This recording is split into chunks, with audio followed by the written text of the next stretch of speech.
രാജ്യത്ത് പ്രധാനമന്ത്രി നരേന്ദ്രമോദി മൂന്നാമതും അധികാരത്തിലേറിയപ്പോൾ അത് മറ്റൊരു ചരിത്രത്തിനാണ് വഴിമാറിയത്.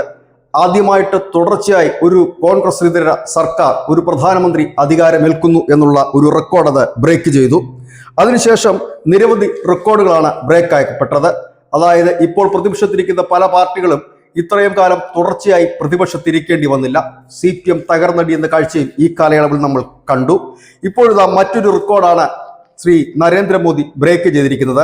അതിൽ ഇന്ത്യയിലെ ഏറ്റവും കൂടുതൽ കാലം ഭരിച്ച രണ്ടാമത്തെ പ്രധാനമന്ത്രിയായി നരേന്ദ്രമോദി ഉയർന്നിരിക്കുന്നു.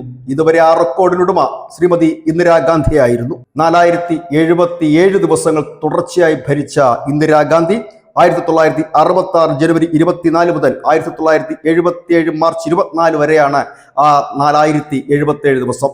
ഇന്നിപ്പോൾ പ്രധാനമന്ത്രി നരേന്ദ്രമോദി 4078 ദിവസങ്ങൾ പൂർത്തിയാക്കി ആ റെക്കോർഡ് ബ്രേക്ക് ആക്കിയിരിക്കുന്നു. ഇനി പ്രധാനമന്ത്രി നരേന്ദ്രമോദിക്ക് മുൻപിൽ അവശേഷിക്കുന്നത് ശ്രീ ജവഹർലാൽ നെഹ്റു മാത്രമാണ്. 1947 ആഗസ്റ്റ് 15 മുതൽ 1964 മെയ് 27 വരെ 6124 ദിവസങ്ങൾ തുടർച്ചയായി ഭരിച്ച നെഹ്റുവിന്റെ റെക്കോർഡ് ബ്രേക്ക് ചെയ്യാൻ മോദിക്ക് 2048 ദിവസങ്ങൾ കൂടി ഇനി വേണം. അതായത് 5.5 വർഷം കൂടി ഭരണമുണ്ടെങ്കിൽ നെഹ്റുവിന്റെ റെക്കോർഡ് ബ്രേക്ക് ആകും. ഏതായാലും ഇനിയിപ്പോൾ ഈ മൂന്നാം ടേമിൽ ഇനി 3.5 വർഷം കൂടിയാണ് അവശേഷിക്കുന്നത്. അതായത് വീണ്ടും ഈ കഥ തുടരും.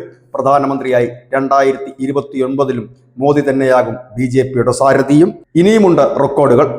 ഈ ഇന്ത്യയുടെ ചരിത്രത്തിൽ ആദ്യമായി സ്വാതന്ത്ര്യത്തിന് ശേഷം, അതായത് 1947 ശേഷം ജനിച്ച ഒരാൾ പ്രധാനമന്ത്രിയാകുന്നത് ഇത് ആദ്യമായിട്ടാണ്.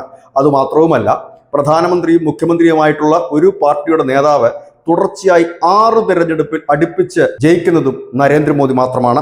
2002, 2007, 2012, 14, 19, ഏറ്റവും ഒടുവിൽ 2024. വീണ്ടും നരേന്ദ്രമോദി അധികാരത്തിൽ തുടരുമ്പോൾ അനവധി റെക്കോർഡുകൾ ബ്രേക്ക് ആകുകയാണ്. മുൻപ് പറഞ്ഞ ഒരു പരസ്യവാചകത്തിലെ വാചകം പോലെ ചിലർ വരുമ്പോൾ ചരിത്രം വഴിമാറും. News desk, news India Malayalam.